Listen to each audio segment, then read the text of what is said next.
Saudara sekalian, kita melanjutkan pada materi yang berbeda, yaitu tentang ekosistem pesisir ya. Nah, ini ekosistem itu berkaitan dengan berkaitan dengan tumbuhan ya, ekosistem ya, dengan makhluk hidup ya. Kita sekarang akan menyampaikan dulu mengenai pantai ya. Daerah pantai itu berbeda dengan pesisir. Jadi ini merupakan daerah perbatasan antara ekosistem laut dan ekosistem darat ya. Ekosistem laut dan ekosistem darat. Jadi pantai itu sejauh dari hempasan gelombang dan hembusan angin maka ke arah darat gitu ya. Jadi ke arah darat. Jadi hempasan gelombang dan angin yang ke arah darat itu pantai gitu ya. Daerah pantai ini biasanya membentuk gundukan pasir ya. Nah, setelah gundukan pasir ini biasanya akan terdapat hutan. Nah, hutannya namanya hutan pantai. Kemudian pesisir ini bentang alam sebidang lahan yang tidak lebar dan membentang ratusan kilometer ya dari garis pantai ke arah pedalaman. Nah, ini umumnya garisnya akan menghimpit dengan garis pantai ya. Umumnya akan menghimpit dengan garis pantai jika terjadi gelombang yang tinggi. Karena tadi sejauh gelombang gitu ya mencapai daratan. Nah, kalau gelombangnya tinggi berarti antara pesisir dengan pantai itu bisa berhimpitan. Pada daerah pesisir terdapat persebaran biota pantai dan vegetasi. Nah, ini yang kita akan bicarakan itu nanti itu.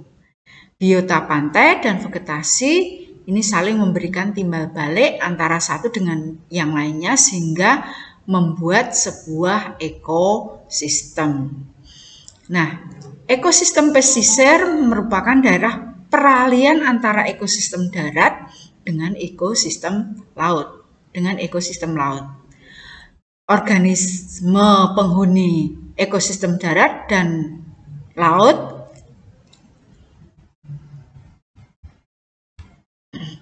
ini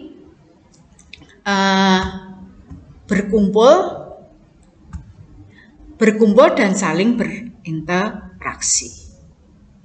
Ya, jadi organisasi penghuni ekosistem darat dan laut itu berkumpul menjadi satu. Jadi ekosistem pesisir daerah peralihan antara ekosistem darat dan ini biasanya akan saling berinteraksi. Nah, ini skema daerah pesisir.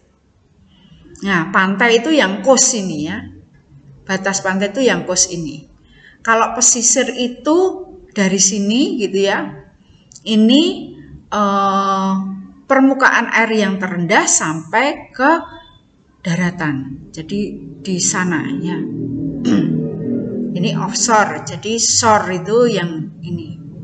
Nah, ini backshore itu shore beach ya. Cross section of an idealized beach ya, beach itu pesisir itu tadi ya ini. Nah, di sini ya. Nah, sekarang dari kita bicara komunitas tumbuhan dari pasang surut, daerah pasang surut itu yang terendah ke arah darat ya. Dari yang paling rendah, yang paling dekat dengan laut sampai ke darat. Yang pertama kita akan menemukan pes kapre atau tapak kambing. Kenapa ini paling banyak tumbuh? Tadi itu ya gundukan pasir itu tumbuh Epomoea pes kapre. Tahan, kenapa ini yang tumbuh awal? Karena ini tahan terhadap hempasan gelombang dan angin. Nah, tumbuhan ini tuh menjalar berdaun tebal. ya, ada lapisan lilinnya ya, ini ya tebal banget. Kemudian akan diikuti setelah tapak kambing itu ada spinifex, Littorus atau rumput angin, kemudian Vigna, Euphorbia atoto, Canaulia martina ya.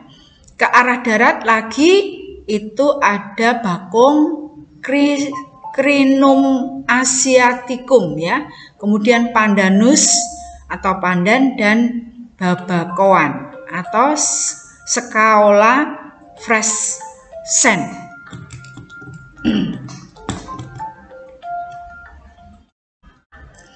Kemudian, nah ini ya, Epomoea pescapre itu ini seperti ini tumbuhannya ya. Jadi kalau ini dibuka gitu ya, ini kan agak nekuk ini ya, agak gitu, agak nekuk. Kalau ini dibuka itu kayak tapak kambing ya, bentuknya kayak tapak kambing gini nih. Nah, gitu. Nah, ini spinifex atau rumput angin. Jadi kalau yang sudah tua ini bunganya ya, bunganya seperti ini. Nanti kalau sudah tua ini terlepas, kemudian ini menggelinding, terbawa angin, nanti tumbuh seperti ini. Nanti kalau banyak jadi lebar seperti ini ya, pada pasir ini. Nah, kemudian diikuti dengan Barringtonia, formasi Barringtonia atau keben. Ini di dalamnya termasuk kelas Barringtonia itu ada Wedelia, Thespesia, Termanilla, Guettarda dan Erythrina ya. Nah, pohonnya seperti ini tebal karena ini di daerah pasisir ya, berarti tebal. Kalau nggak tebal dia pecah-pecah daunnya ya. Bunganya ini, buahnya seperti ini, bunganya seperti ini. Oke. Kemudian Barringtonia itu terdiri atas keben ya, nyamplung, waru, ini nama lokal ya, ketapang, pandan ya. Di sini masuk pada urutannya adalah keben, nyamplung, waru, atau di sini agak campur-campur sedikit gitu ya. Nah, ini keben seperti ini, jadi dia punya batang ya, punya batang. Kalau tadi masih perdu ya, merambat. Tadi yang tapak kambing, kemudian rumput angin itu masih rumput bentuknya. Kalau ini udah mulai berbatang. Nah, tadi udah kita perlihatkan daunnya, bunganya, buahnya. Jadi kalau ini sudah matang, ini bijinya seperti ini. Ini nyamplung, jadi nyamplung itu bulat ya. Daunnya hampir sama seperti keben tadi ya, tapi di sini agak lurus gitu. Nah, yang berbeda adalah bunga sama buahnya. Ini bulat dan keras ya, keras. Oke. Nah, ini waru seperti ini, bunganya berwarna kuning. Nah, ini getahnya agak banyak ya. Kalau kita petik itu getahnya banyak, tapi dia kayunya ulet ya, kuat. Kemudian ini ketapang. Nah, pohonnya kalau besar seperti ini, bunganya agak beda lagi, buahnya juga beda. Nah, ini pandan. Ini Anda sering melihat, bukan pandan untuk dimasak, tapi pandan yang ada di pantai. Nah, buahnya kayak nanas, tapi kalau ini dibesarkan, bentuknya seperti ini. Nah, ini yang spinifex grass tadi ya, rumput angin. Oke. Nah, kemudian kita sampai sekarang itu yang pantai berpasir, kita di pantai yang menggenang dan biasanya berlumpur ya. Ini akan tumbuh tidak yang tadi itu tidak ada lagi kita tidak kita temukan, tapi yang kita temukan nanti hutan bakau. Jadi bila pantainya itu jadi bila pantainya itu berlumpur, Jadi pada daerah pasang surut pantainya berlumpur, maka akan tumbuh hutan bakau, ya, berupa hutan bakau. Nah, ini cirinya adalah akar napasnya, ya. Ada akar napas karena apa? Akarnya itu terendam, maka dia punya akar nafas. Nah, terendam, berlumpur, nah itu kurang oksigen, maka dia punya akar nafas. Juga akar nafas itu mengambil oksigen selain digunakan untuk penahan pasang surut tadi, ya, karena rawannya itu ya pasang surut sama tadi itu minimnya oksigen karena dia selalu tergenang. Nah, yang termasuk tumbuhan bakau gitu ya adalah Nipah, Acatus, Rhizopora, Cerbera. Jadi ini yang termasuk pada hutan bakau. Jika tanah pasang surut tidak terlalu basah, pohon sering tumbuh. Nah, kalau tidak terlalu basah maka sering tumbuh Herythrina, Lumnicera, Agicras gitu ya. Agicras itu juga tumbuh, kemudian Xylocarpus. Nah, itu ya kalau tidak terlalu basah. Nah, ini adalah zona mangrove itu seperti ini. Kita bisa lihat, jadi lihat ini laut ya. Di sini laut. Lautnya di sini. Lautnya ya, di sini. Maaf. Jadi laut ini ini terestrial, daratan, kemudian low-wet zone, jadi ini agak ke bawah, ini yang di tengah, ini seaward zone. Jadi di sini ini tumbuh mangrove di sini ya. Ini zona hutan mangrove-nya yang kerendam air nih, yang kerendam air laut ini ya. Ini yang menunjukkan pasang yang terpasang, ini yang tersurut itu di sini nih. Nah, ini seperti ini kelihatan akar nafasnya, di sini ada kepitingnya gitu ya. Nah, sekarang kita bicara mengenai ekosistem mangrove itu sendiri ya. Ini merupakan tipe hutan yang sangat khas. Di mana khasnya? Dia berada di pantai atau di muara sungai yang dipengaruhi oleh pasang surut air laut. Nah, hutan bakau hanya untuk marga Rhizopora. Jadi bakau itu sebetulnya Rhizopora itu. Sedangkan kalau mangrove, nah ini ya sok salah kaprah kita. Jadi bakau itu sebetulnya Rhizopora. Kalau yang disebut mangrove itu yang semuanya tadi, ada segala tumbuhan yang hidup di lingkungan yang ini tadi, yang khas. Ya, sepanjang pantai, muara sungai yang dipengaruhi oleh pasang surut. Ya, ada macam-macam tadi. Tumbuh di pantai yang terlindung atau pantai yang datar. Jadi biasanya pada pantai yang datar. Jadi nanti mangrove itu tidak akan tumbuh di pantai yang terjal dan berombak besar dan arus pasang surut yang kuat. Tapi dia pada datar kemudian berombak gitu ya, tidak terlalu besar fluktuasinya.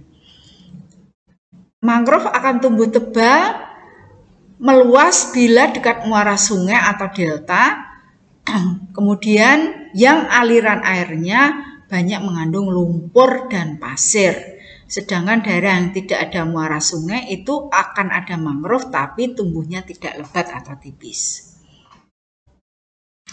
Nah, mangrove itu apa? Mangrove itu adalah sekumpulan pohon semak yang tumbuh di daerah intertidal, jadi daerah pasang surut ya. Lebih mengenal pohon bakau yang Rhizopora tadi ya daripada yang mangrove secara keseluruhan di pinggir pantai yang berawa-rawa. Terdapat berjenis-jenis mangrove, ada yang berdaun serta buahnya itu, jadi ada mangrove yang buah dan daunnya bisa dikonsumsi ya. Tapi tentunya adalah dengan pengolahan tertentu kan, karena banyak getahnya ya. Daerah mangrove ini sangat kompleks ya. Ekosistemnya sangat kompleks. Ini rumit ya, karena terdapat pada perbatasan antara daerah darat dan laut. Kenapa rumit ya? Darat itu kan seperti itu, laut itu gelombang, ombak, itu ya khasnya. Kalau darat tidak air ya. Jadi faktor penentu ekosistem mangrove itu adalah jenis tanah dan genangan ini. Jadi jenis tanahnya apa? Yang paling banyak adalah tadi apa? Lumpur dan pasir. Yang banyak adalah lumpur. Kemudian ada genangan pasang surut. Nah, ini nantinya tumbuhan mangrove itu akan mengadaptasi pada morfologinya gitu ya. Pada morfologinya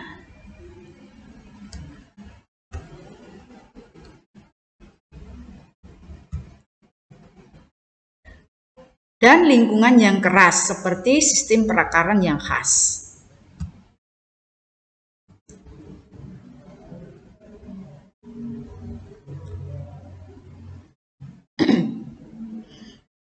Oke. Yang khas. Nah, kemudian kita lanjutkan lagi.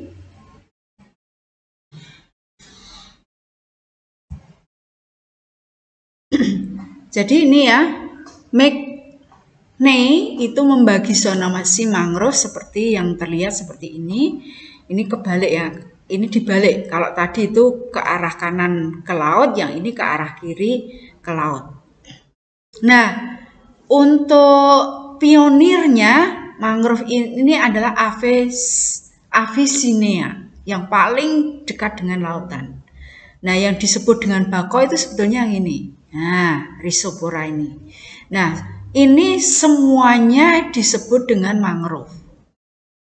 Nah, ini semuanya disebut dengan mangrove. Tapi macamnya berbeda. Yang paling dekat dengan lautan itu Avicennia atau Cineracia. Yang disebut dengan bako itu Rhizopora macronata ini ya. Yang akarnya seperti ini. Kemudian diikuti Rhizopora apiculata, Bruguera, kemudian transitional dryland ya. Dryland ini yang wilayah transisi. Jadi menuju ke darat itu nanti kita akan ketemu dengan semak belukar, seriop, zona seriop, kemudian zona Bruguera dan Rhizopora. Tapi kalau ke laut itu Avicennia dan Cineracia. Ini adalah pionir ya, pionirnya. Nah, ini gambar Rhizoporanya, apiculata, macronata, Cineracia alba, Avicennia marina itu seperti ini ya. Jadi ada akar yang menjuntai. Komposisi flora ya, komposisi flora pada ekosistem mangrove. Ini pohon perintisnya tadi udah kita sebutkan ya. Avicennia pada tanah yang berlumpur, tanah yang berlumpur dan berpasir, kemudian dengan Cineracia atau pedada. Ini yang perintisnya ya. Kemudian tempat berlindung, hempasan ombak, itu Rhizopora macronata atau Rhizopora amiculata.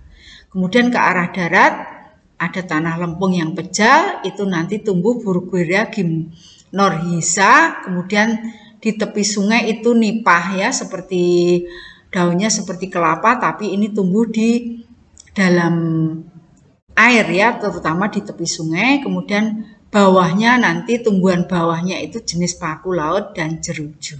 Nah, itu ya komposisi flora pada ekosistem mangrove.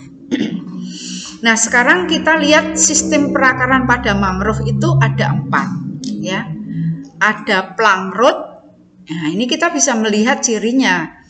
Kalau plank root itu berarti tidak terendam air. Nah, ini terendam air itu cane root, chicken chloride atau kenirut ya. Nah, ini pada apa? Kita lihat jenis mangrove-nya ya. Plankrot itu seperti papan ya, bentuknya seperti papan.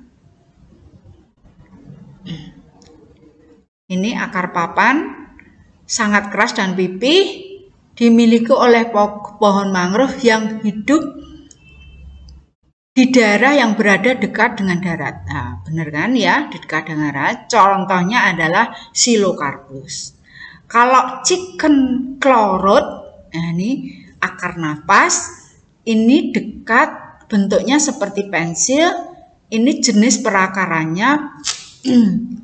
Jenis perakaran ini biasanya hidup di tepi pantai dengan substrat lumpur dan pasir berlumpur. Fungsinya adalah untuk mengambil udara karena di dalam tanah itu berlumpur, kandungan oksigennya sedikit. Di mana ini berarti pada Avicennia. Ya, Avicennia. Jadi pada chicken chloride itu pada mangrove yang perintis ya. Yang paling depan,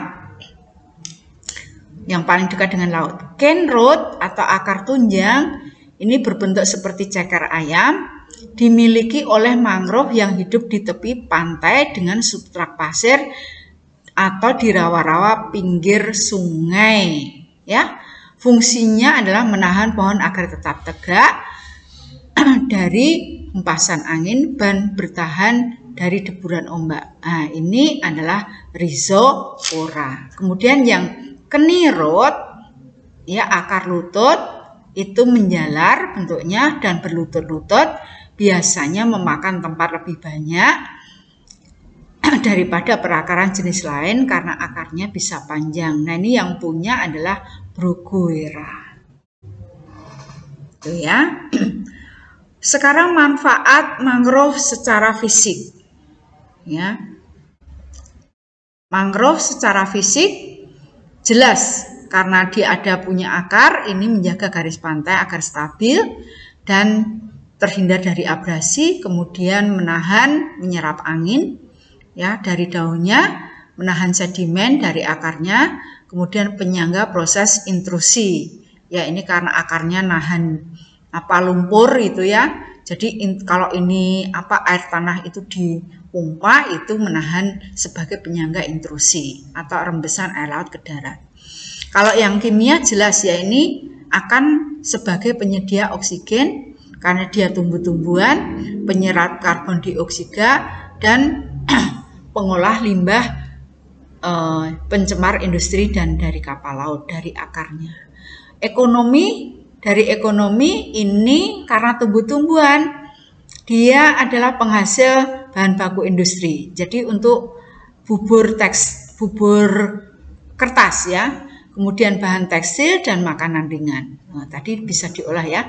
Kemudian penghasil bibit udang, kerang, kepiting, ikan, kemudian telur telur dari burung serta madu ya. Ini yang di atas, kalau yang ini ada di bawah. Ya, ini karena tumbuh-tumbuhan kemudian punya akar, dia untuk menyembunyikan telur-telur dari ikan, udang, kerang maupun kepiting. Kemudian karena dia berkayu, maka dia penghasil kayu, kemudian bisa buat arang atau bangunan atau perabot rumah. Kemudian secara biologi, nah ini tempat berkembang biaknya tempat berkembang biaknya burung dan satwa. Ini yang bagian atas. Kemudian sumber plasma nutfah, sumber genetika yang tadi itu yang di atas burung, kemudian madu gitu ya, yang bawah itu ikan, kemudian kepiting dan lain sebagainya. Kemudian habitat bagi berjenis biota darat dan laut, karena ini perbatasan maka biota darat juga bisa hidup di situ, di laut juga bisa hidup di situ, terutama ketika mau bertelur ya. Di laut itu akan menyembunyikan telurnya di akar-akar mangrove. Penghasil bahan pelapukan sehingga merupakan bahan yang penting bagi invertebrata, pemakan pelapukan atau detritus, kemudian berperan sebagai sumber makanan bagi hewan yang lebih besar.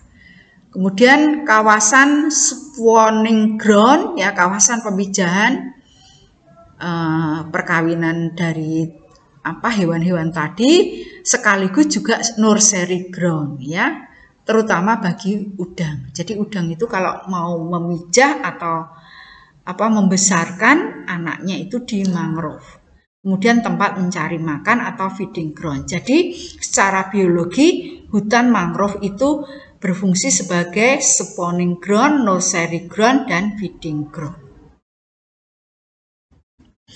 Manfaat wisata jelas ya, ini sebagai kawasan wisata alam pantai. Ya, kawasan wisata alam pantai, membuat trail mangrove, ya, membuat trace gitu ya, trail mangrove, sumber belajar bagi pelajar, lahan konservasi, lahan penelitian, dan ciri lingkungan ekosistem mangrove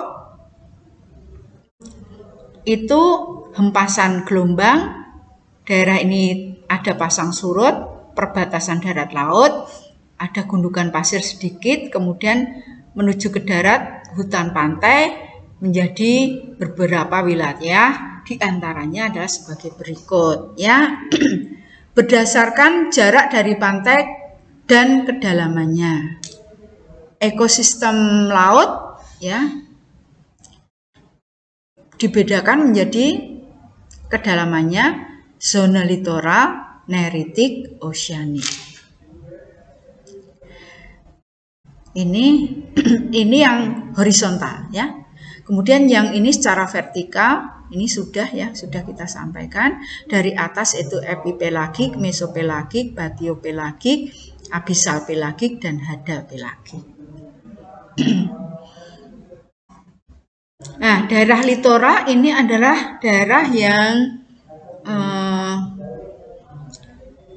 yang langsung berbatasan dengan darat. Ya, berbatasan dengan darat, radiasi matahari, variasi temperatur, dan salinitas mempunyai pengaruh yang lebih berarti di daerah ini dibandingkan dengan daerah lautan. Jadi ini berubah-ubah, ya, littoral itu. Biota yang hidup itu ganggang, ya, karena di sini kan sering terjadi pasang surut, jadi yang nempel. Kemudian bentos itu juga nempel di bawah, teripang, kemudian udang, kepiting, dan cacing laut. Nah, ini ya pembagian ekosistem laut. Jadi ini yang ke arah, nah ini littoral itu di sini. Ini ya littoral, ini pasang surut ini, kemudian yang horizontal neritik, oceanic. Kemudian yang vertikal epipelagik, mesopelagik, batiopelagik, abyssal pelagik. Kemudian yang ini yang bentik itu batia, abyssal, hada, yang nempel di dasar laut. Nah, daerah neritik ini merupakan daerah yang dangkal. Yang dangkal masih tembus sinar matahari, sampai ke dasar, kedalamannya sampai mencapai 200 meter, biotanya adalah plankton, nekton, neston, dan bentos. Kemudian batia yang agak ke dalam lagi, ini remang-remang, ya. Ini sudah daerah remang-remang, ya. Kedalamannya lebih dari 200 meter, sudah tidak ada produsen. Jadi yang plankton itu udah nggak ada, hewannya berupa nekton. Ya, berupa nekton. Abyssal lebih dari 2000, ini gelap sepanjang masa, tidak ada produsen, ya. Nah, ini plankton. Nah, ini phytoplankton, ya, tumbuhan, neuston itu seperti itu. Kemudian bentos. Nah, ini bentos itu yang nempel, ya, sekarang yang nempel di dasar laut.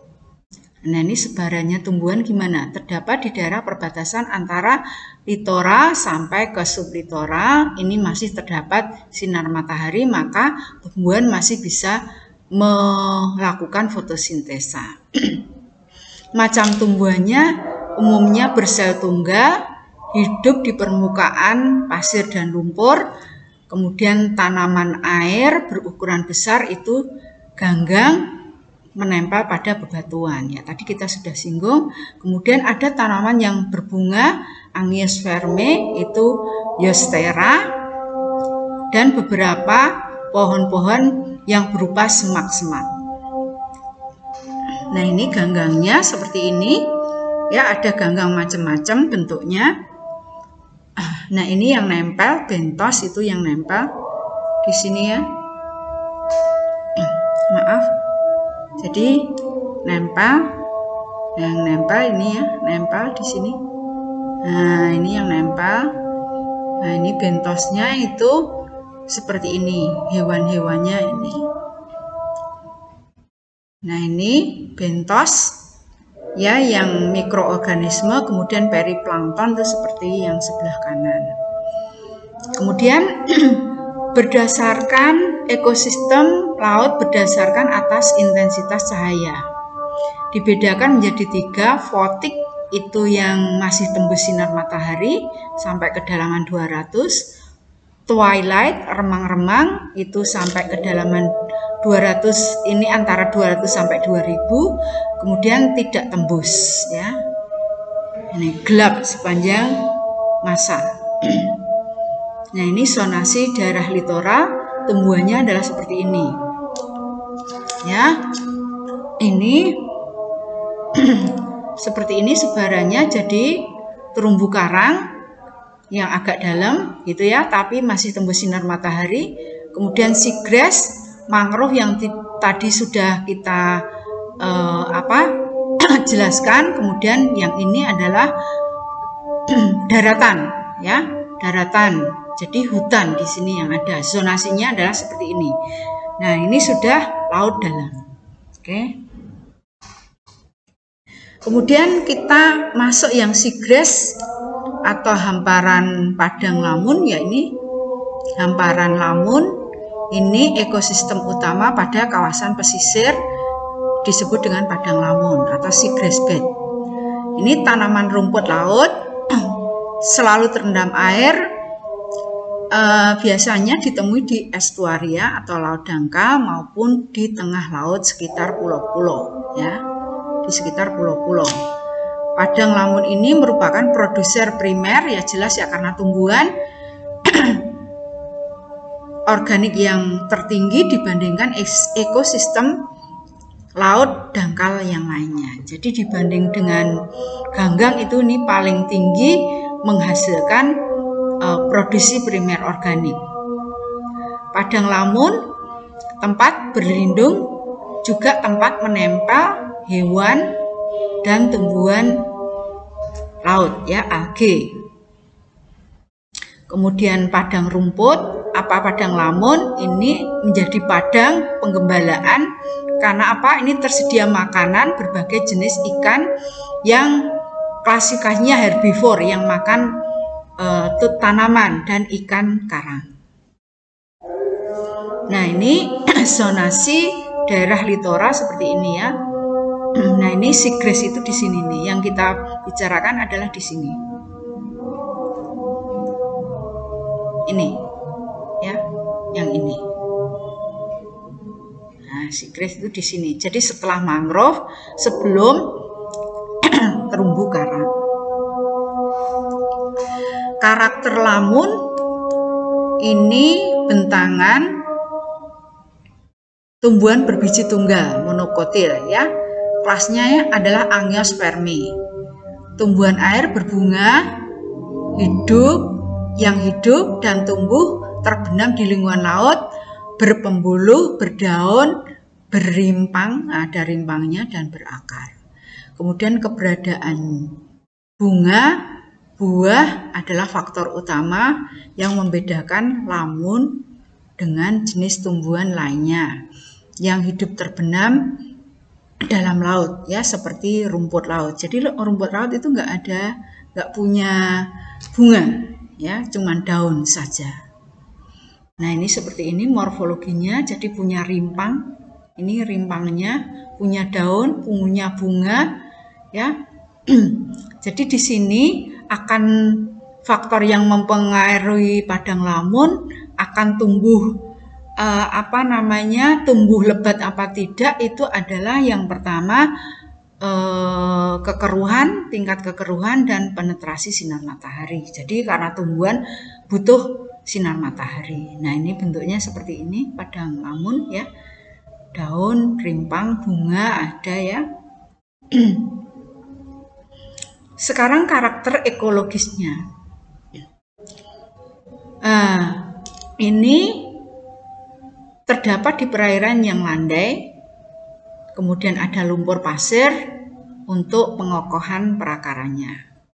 Kemudian hidup pada batas terendah dari pasang surut agar suplai air, nutrisi itu bisa terpenuhi, serta dekat dengan hutan bakau dan terumbu karang. Tadi antara terumbu karang dengan bakau. Mampu hidup pada kedalaman 30 meter atau lebih dalam, tapi masih terkena sinar matahari. Ya, masih kena sinar matahari. Membantu dalam proses membantu fotosintesa sehingga tergantung cahaya sinar matahari ke perairan. Hidup di perairan yang tenang dan terlindungi, mampu melakukan proses metabolisme secara optimal jika keseluruhan tubuhnya terbenam. Jadi walaupun terbenam tapi masih bisa melakukan fotosintesa. Kemudian mampu hidup di media asin dan mempunyai sistem perakaran yang berkembang biak. Jadi berkembang biaknya dengan perakaran. Sekarang kita bicara mengenai estuari. Ini adalah wilayah pesisir yang semi tertutup ya, mempunyai hubungan bebas dengan lautan terbuka dan menerima masukan air tawar dari daratan. Didominasi oleh substrat lumpur dan yang merupakan endapan dibawa oleh air tawar dari darat dan air laut dari hempasan gelombang. Nah, ini biasanya estuari itu adalah di muara sungai, di teluk, atau rawa pasang surut. Nah, bentuknya adalah kenampakannya seperti di kiri ini, kemudian sirkulasi air percampurannya secara vertikal maupun horizontal ada di sebelah kanan ini ya. Ini percampurannya, yang ini kenampakan dari atas. Batasan lain ini merupakan ya, estuari itu adalah merupakan bagian lingkungan perairan percampuran antara air laut dan air tawar yang berasal dari sungai atau sumber air tawar lainnya, bisa saluran air tawar, irigasi bisa, atau genangan air tawar. Kemudian bisa juga proses percampuran air dalam estuari tersebut. Proses pencampuran air dalam estuari tersebut ini biasanya mengakibatkan wilayah estuari sangat dipengaruhi oleh kadar salinitas. Oleh karenanya mintaket dari estuari itu ada berbagai macam: hiperhalin, euhalin, mixohalin, oligohalin, dan limnetik ya, air tawar. Tipenya ya, tipe ekosistem estuari sangat dipengaruhi tadi itu ya, kita sebutkan salinitasnya, suhunya, sedimen, gelombang, pasang surut, substrat, ketersediaan oksigen, parameter kimia, limbah, bahan polutan, serta aktivitas biologi dari organisme yang hidup di kawasan estuari. Perairan estuari mempunyai salinitas antara 5–25 ppm. Nah, ini karena bertemunya antara darat dan laut airnya, yaitu ini kawasan yang sangat kaya unsur hara gitu ya. dikenal dengan wilayah ini karena ada unsur hara yang banyak, maka dikenal dengan sama dengan daerah mangrove, bisa sebagai nursery ground, ya, terutama invertebrata, krustase, bivalve, echinodermata, annelida, dan kelompok infauna. Kemudian terdapat juga ratusan ikan yang penting, ya, terutama adalah siganus, baronang, ini sungai yang mahal semua ya, sunu, dan yang lainnya. Vegetasi adalah bakau yang dominan, ya, dan rumput laut. Macam estuari, ada estuari daratan pesisir, paling banyak dijumpai. Terdapat cara pembentukannya terjadi akibat penaikan permukaan air laut yang menggenangi sungai, ya. Ya, ini kalau pemanasan global biasanya air lautnya naik. Nah, ini akan menutupi, menggenangi sungai bagian pantai. Kemudian laguna atau gobah, gitu ya. Itu teluk yang semi tertutup, terbentuk oleh adanya beting pasir, ya, agak terjal gitu, terletak sejajar dengan garis pantai, sehingga menghalangi interaksi langsung dan terbuka dengan perairan laut. Fjord, estuari yang dalam, jadi njojrok gitu ya, sangat terjal, terbentuk aktivitas glasier, jadi tergerus oleh glasier yang menuju ke laut, mengakibatkan tergenangnya lembah es oleh air laut. Kemudian estuari tektonik, ini aktivitas tektonik karena gempa, ya, yang mengakibatkan turunnya permukaan tanah kemudian digenangi oleh air laut pada saat pasang. Fungsi ekologis estuari. Kalau tadi kita mangrove, ya, ini percampuran, berarti di sini adalah sumber zat hara dan organik yang diangkut oleh sirkulasi dari pasang surut, ya, bukan arus tapi oleh pasang surut. Kemudian penyedia habitat, ya, penyedia habitat bagi sejumlah spesies ikan udang. Kemudian bergantung pada estuari sebagai tempat berlindung atau feeding ground, ya, pencari makan. Kemudian sebagai tempat mereproduksi, ya, nursery ground, feeding ground. Jadi fungsinya sama seperti bakau. Jadi pemanfaatan estuari, tempat pemukiman, tempat penangkapan, budidaya sumber ikan, jalur transportasi menghubungkan antara darat dan laut, ya, kemudian pelabuhan dan kawasan industri. Karakteristiknya apa? Salinitas, karena di sini tergantung pasang surut, di sini bervariasi, ya, salinitasnya, gradiennya variatif sekali, tergantung dari air tawar yang masuk dari sungai atau pasang surut dari laut. Nah, ini menciptakan kondisi yang menekan bagi organisme, tapi di sisi yang lain itu banyak nutrisinya, gitu ya. Jadi kehidupan biota padat dan menangkal predator dari laut yang umumnya tidak suka dengan salinitas yang rendah. Kemudian substrat ini, ya, atau nutrisi tadi sebagian besar didominasi oleh lumpur yang berasal dari sedimen yang dibawa oleh sungai dan laut. Biasanya sebagian besar partikel lumpur bersifat organik sehingga kaya bahan organik. Ini menjadi cadangan makanan yang penting bagi organisme yang tadi yang berada di estuari. Tadi kan tertekan pada salinitas, tetapi di sisi yang lain cadangan makanannya banyak. Nah, ini sirkulasi di estuari seperti ini, ya.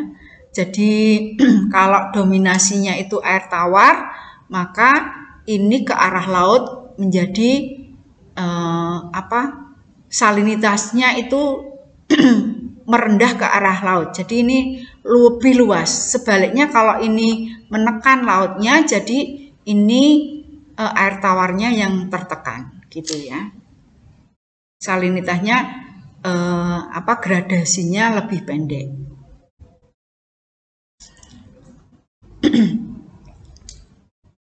Nah, ini ya sirkulasinya seperti ini penjelasannya. Jadi waktu mengalir air dari sungai dalam estuari, masuknya air laut melalui arus pasang surut, ini akan menciptakan gerakan dan transport yang bermanfaat bagi biota estuari, khususnya adalah plankton yang hidup dalam suspensi.